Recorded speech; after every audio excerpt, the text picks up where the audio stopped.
Well, hey guys, welcome back to Marriage Conversations with Mason and Chelsea Linskog. This is part 2 of a series that we are doing on your favorite topic, and that is sex. I didn't even know you were going to We jump didn't even in. plan that. That That was was awesome. perfect. We are one. We are one. So there's a few things that we do want to cover in this second episode on the topic of sex. The first part of that is going to be, why isn't sex talked about in the church, right? And then the next part of that is going to be, Why we want to talk about it with you. and then we'll follow it up with why you should have sex. Why you should. So, in case you needed another reason to have sex, stay tuned until the end and we'll give you more reasons why you should have sex. Yeah, this is awesome. So, a part of the reason why this was birthed, I don't even think if I talked to you about this, but when we decided we were going to do a series or at least a talk on sex, I just wanted to see what was out there. What are other people kind of talking about? Looked on the YouVersion app, just did some quick searches, and even like downloaded a couple of like Bible reading plans and things that I thought, okay, this is going to be really helpful to just see what other people are saying in the sphere. And what was very interesting is even for like, it was geared towards married people. It was talking about like harmful effects of sex. So abstinence, or why the church talks about abstinence, or pornography. And it was just, which those things have a place. They have a definite place and they're incredibly important. But there was really not much that I could find where people are actually talking about why you should have healthy sex within the confines of a marriage and why it's a beautiful thing. Now, I do have to say, because some of you probably are on the other end of this saying, wait, we know somebody. Dave and Ashley Willis do an awesome job at this. Yes, they do. We highly, highly recommend everything that they talk about. And we're thankful that they're talking about this kind of a subject with us. I think it's just incredibly important, especially when I think a lot of us, especially if you're a millennial like us, you grew up in what is referenced now as a purity culture. And I think there is importance in purity and saving yourself for marriage, because the Bible is very clear that you are to have one sexual partner, and it is your spouse. And you are not supposed to connect yourself with someone else in any other way. And it's a great thing to begin talking to kids about. But there should be a point in time in our lives where we transition from sex feeling, and I hate that it's ever made to feel like a dirty thing. I think there's a way that you can talk about it. And actually, my mom did a really good job about this, at making me understand. It was a beautiful thing that she and my dad shared, but it was beautiful because they had shared it alone. And how that was a really special thing for them. And so for me, I didn't really have as much of that, but I knew a lot of people who had these problems. And a lot of the couples that we do premarital counseling with, they're like, well, it's really hard to just turn it on now, where it's been dirty this whole time and you shouldn't. And now I'm supposed to be a sex expert and I'm supposed to want this. And they have a really hard time, especially women, allowing themselves to have sex. And I think a lot of what the church teaches is good, and you shouldn't have sex before marriage. But we need to have a script where we're going to say, okay, now you're married, and here's how it's beautiful. And we need to make it a smoother transition, because at this point, what happens is it's dirty, dirty, dirty, awful, awful, awful. You have sex and you are done with Jesus. Like that's the way it feels to me, or felt to me. And so then what that leaves is that the world gets to have a say-so. Satan gets to define what sex is. If people let him. Yeah. Right? I think that's the key. And so going back to the original question of why doesn't the church talk about sex more often? And I can tell you, undoubtedly, one of the biggest reasons for it is because Satan doesn't want people in the church thriving. He doesn't want them enjoying what God has created for them. He doesn't want them walking in their identity in Christ. He doesn't want them having a healthy marriage. He doesn't want them having sex in marriage. And I did just want to share just one passage. You know me, I've always got to have something. Again, that is our promise to you guys that are tuning in to us, that are listening or watching, that we always want to share our stories with you to help you, to encourage you in your walk in marriage, in faith. And we want to do so by giving you practical tools, but we also want to equip you. And the only way that we can equip you is by sharing and pointing you to God's word. So I am going to be reading from John chapter 17 today. I'm going to start in verse 18 and finish after verse 21. I will be reading from the New American Standard Bible Version if you want to use that as a reference. And what I love about John chapter 17, which is one of my favorite chapters in the entire Bible, is this is a whole chapter basically on Jesus' prayer for not only his disciples at the time, but also all who would eventually believe in him. So the whole church, basically. And so starting in 18, it says, "As you sent me," and this is Jesus talking, "as you sent me into the world, I also have sent them into the world. For their sakes I sanctify myself, that they themselves also may be sanctified in truth. I do not ask on behalf of these alone, but for those also who believe in me through their word, that they may all be one." That's your key word here, is one. "Even as you, Father, are in me and I in you, that they also may be in us, so that the world may believe that you sent me." That tells us a lot. This is, one of the most important things to Jesus is our unity on this earth. And he's specifically talking about the church here. But our marriages also represent unity in the body of Christ. And so with this, the last thing that the devil would want for you is to have anything to do that represents unity or oneness in your marriage. And this is a big deal because what Jesus really outlines here as he's praying to the Father, he says, and in the conclusion of verse 21, he says, "So that the world may believe that you sent me." He's talking about himself. So our oneness and our unity is a reflection of Jesus. Literally, the world will know about God through us, the way that we treat each other. When we have that oneness, you can't help it. Think about it. Even after we have sex, you're glowing, right? Just naturally, physically glowing. That's just a fact. And things. It's like you can read my mind after. Yeah. I don't know if anybody else experiences this, but I'm telling you, we'll be in the kitchen after, and he just starts playing a song in the kitchen. I'm like, I was singing that song in my head. And I'm like, I don't know. And then when we continually are doing that and we're continually being connected, you're right, people can tell. I was just thinking about a time we went grocery shopping, and we were in the shopping line, and I kicked his shoe or something. It was a new pair of shoes. And they were white shoes. And so I was like, oh, I'm sorry. And so it's oh, babe, I'm sorry. I just kicked your shoe or something. And just something that simple.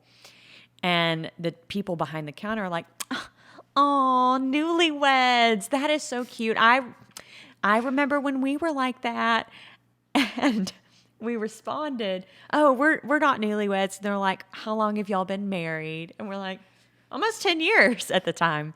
And they were like, wait, what? So what's the secret? And then that's what's amazing is we get to be like, I don't know if y'all want to know, There is a secret. We could tell you. And like, whoa, what is it? What is it? And we're like, it's Jesus, right? And I'm so pretty sure we had sex before we went to the grocery store. we might have. We It was must a weekend. It was a weekend, so High you chances have then. high If chances. if it's the weekend, there's a reason we have a Sabbath day rest. But it's a thing, like we can operate better as one when we are Right. both being fed. We're both taking care of one another. It's the same thing as what we shared to you before. The why you should even have sex. Again, 1 Corinthians 7, and then I'm going to just start in verse, maybe I need glasses. This is bad. Verse 3, it says, the husband should fulfill his wife's sexual needs. The wife should fulfill her husband's needs. The wife gives authority over her body to her husband, and the husband gives authority over his body to his wife. Do not deprive each other of sexual relations unless you both agree to refrain from sexual intimacy for a limited time so that you can give yourselves more completely to prayer. And then it talks about coming back together again so Satan can't tempt you, right? And I know we've talked about this before, but the fact of the matter is it says do not deprive one another. I think this was Priscilla Shirer, and I have looked for the clip where she said this. So if somebody knows where that is, please let me know. I've been looking for it for a long time. But she gave this awesome picture of the husband and wife are in bed together, and she's like, your husband says he's thirsty, and could you get him a glass of water? But you are the only person that can actually get him the glass of water because for whatever reason, you're the only person who can in that moment. Maybe he's sick and can't get out of bed and you're the only other person in the house. But at that point, he is thirsty. And we all know what it feels like to be thirsty.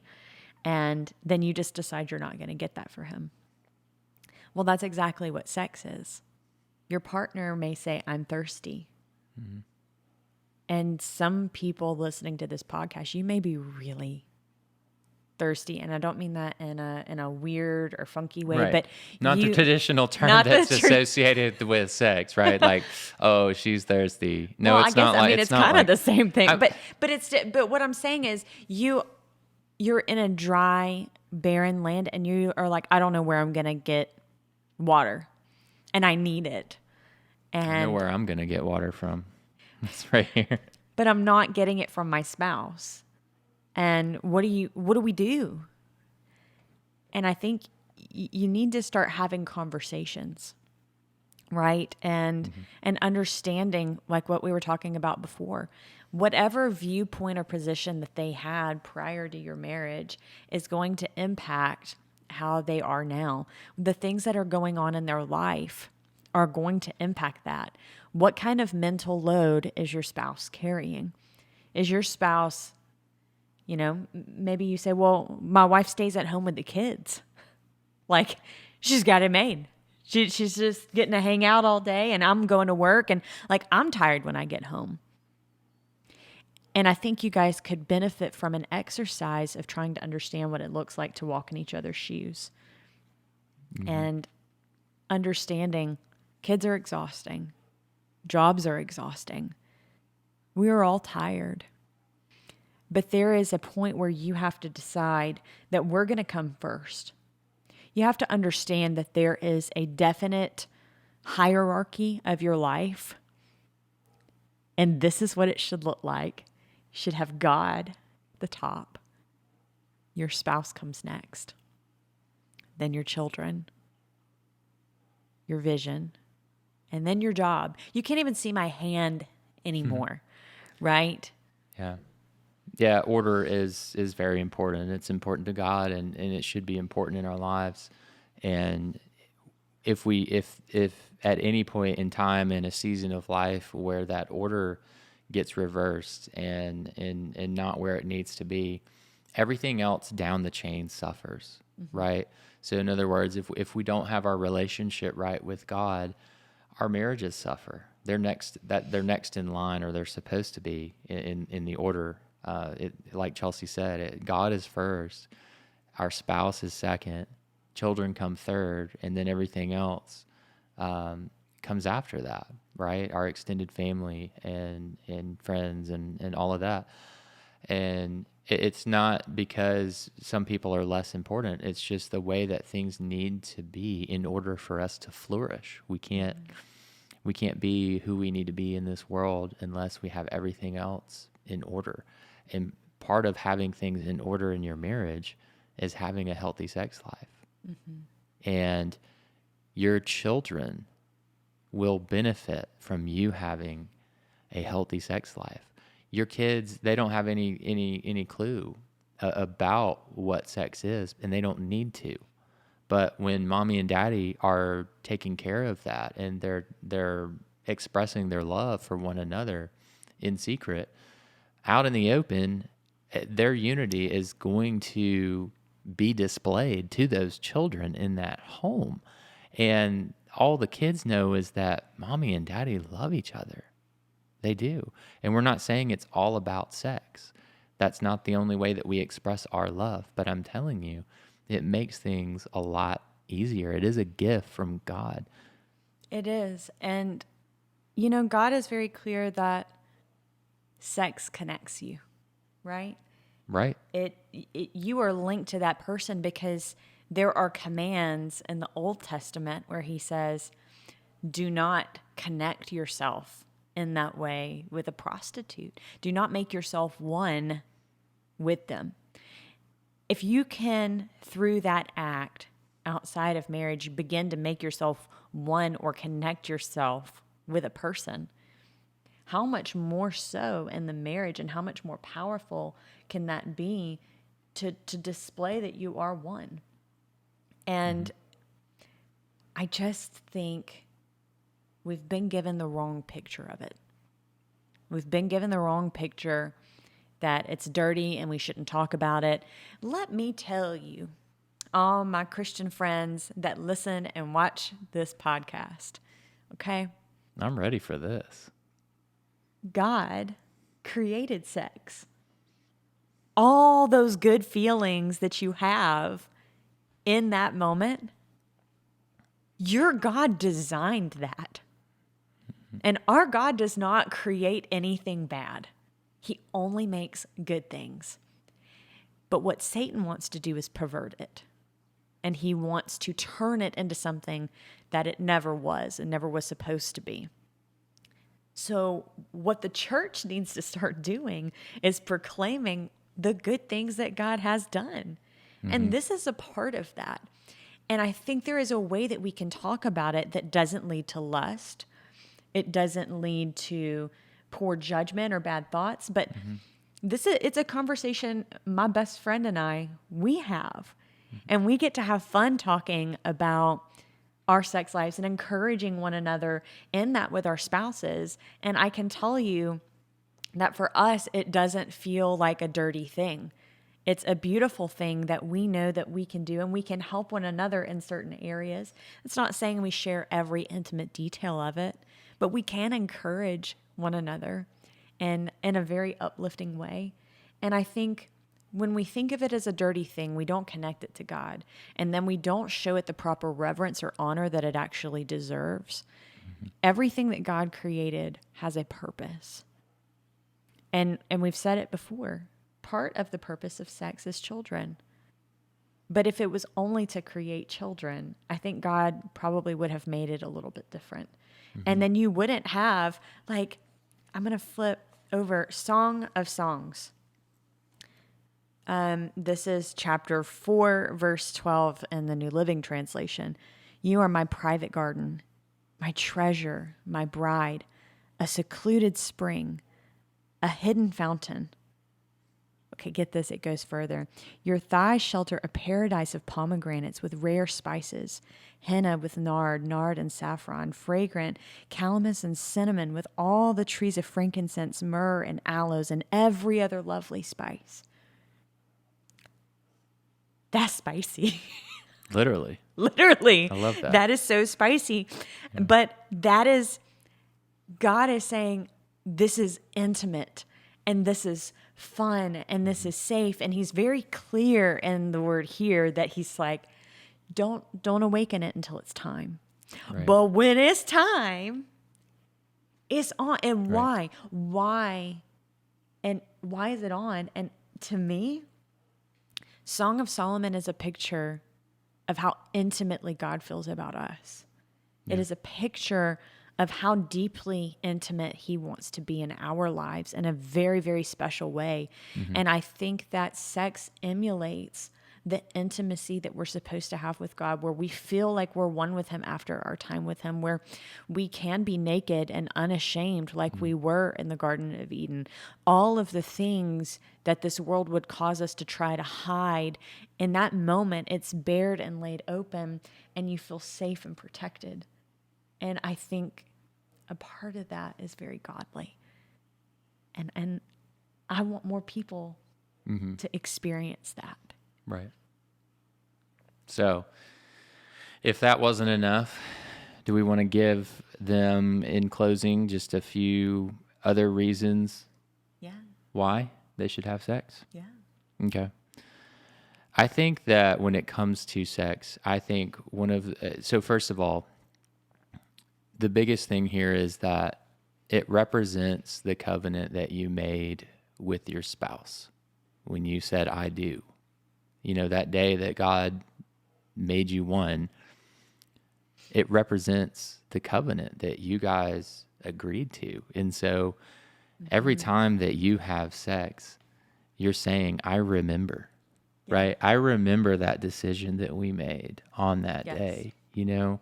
So I think that that's a really big one there. And there's kind of a parallel there, quite honestly, to communion. And, you know, like when we take communion, we're remembering what Jesus did for us on the cross, how his body was broken so we could be made whole, be healed. And his blood that was shed for us so that we could be forgiven, so that sin no longer has power over our lives. Yeah. It's in the same in the same way. There's that parallel there, and so I love that very much. I also believe that sex represents salvation. I just do. You know, when we read Ephesians chapter 5 and we look at just the whole breakdown of what marriage represents, and the husband and the wife, and how the husband represents Christ, and the wife represents the church, which is the bride of Christ. You know, when we think about what salvation is, it's Jesus coming into the church, into the believers. And so when you think about it like that, I really do believe that sex represents salvation.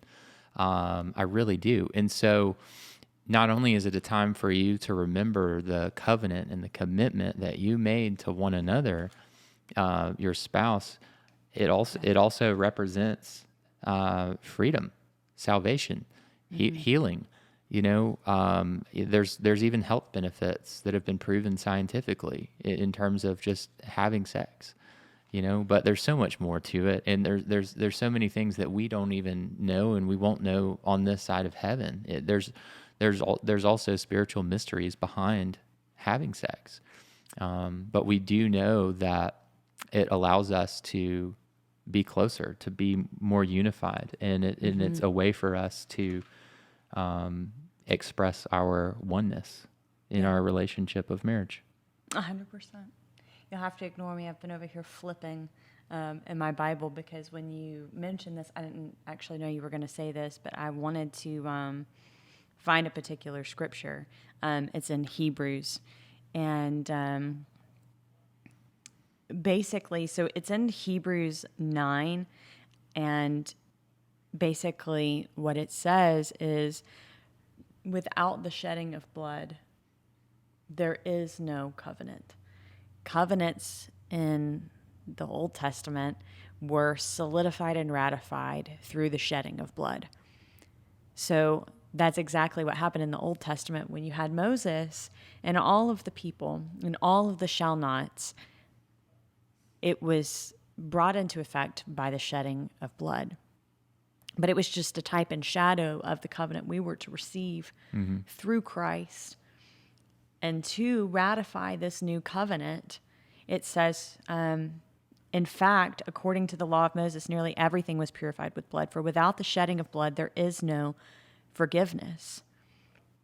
And it talks about Christ and what he did, and he shed his blood for the covenant that we are in currently. But also with what you said about the marriage being like salvation and it reminding us of our covenant with Christ, you have to understand that in the Bible, marriage is mentioned as a covenant. And what's really beautiful about the way God made people, I don't know why this makes me want to cry, but he made the female body to have something called a hymen. And it's I don't know all the scientific terms, but essentially the first time, ideally, things happen. I know all kinds of women who will say, I had a bike accident and that happened. But ideally, the idea behind it is that the first time you have sex, the hymen breaks and it causes a shedding of blood. And I think that is God's nod to that, to say, this is a covenant that we are making. And we are reminding ourselves every time we have sex, we are reminding ourselves of the covenant that we have made, just like the covenant that Christ made with the church. And it says in Hebrews 9, it said, and he did not enter heaven to offer himself again and again like the high priest here on earth, who enters the most holy place year after year with the blood of the animal. If that had been necessary, Christ would have had to die again and again ever since the world began. But now, once for all time, he has appeared at the end of the age to remove sin by his own death as a sacrifice. So no longer is it something that has to be done again and again. There's never another shedding of blood. Right. But there is a time of remembrance. And Christ talks about that remembrance every time that you're eating together. As often as you eat or drink of bread and wine, he said, do this in remembrance of me. Sex is like taking your communion. It is remembering what you have said that you are going to do. I am remembering who I told you I would be for you. And I am laying down my life and my wants and the things that I want to serve you and your body. And then you do the same for me. And it really is this picture of Christ and the church. And that's why it's not dirty. That's why it's beautiful. And so for that reason, don't you want to remember so often all of the wonderful things that God has had planned for you?